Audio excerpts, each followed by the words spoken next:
Hey guys, welcome back to my channel. This is Apple, and for today's video we're gonna be making the chicken with banana ketchup. For our ingredients, we need chicken, garlic and onions, soy sauce, and the banana ketchup.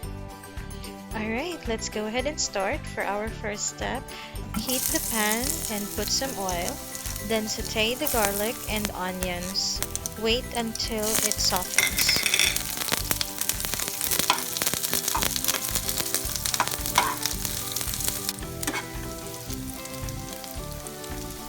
Then add the chicken. Cook it until it turns light brown. For our next step, add the soy sauce. I'm sorry I wasn't able to film it, but this is how it should look like. Let it boil, and then you add 1 cup of water. Let it boil once again.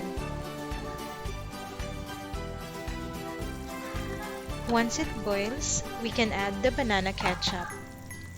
Mix it and let it boil one more time.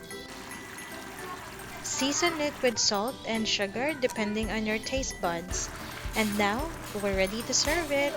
Thank you so much for watching. I hope you like this video and don't forget to subscribe. Bye!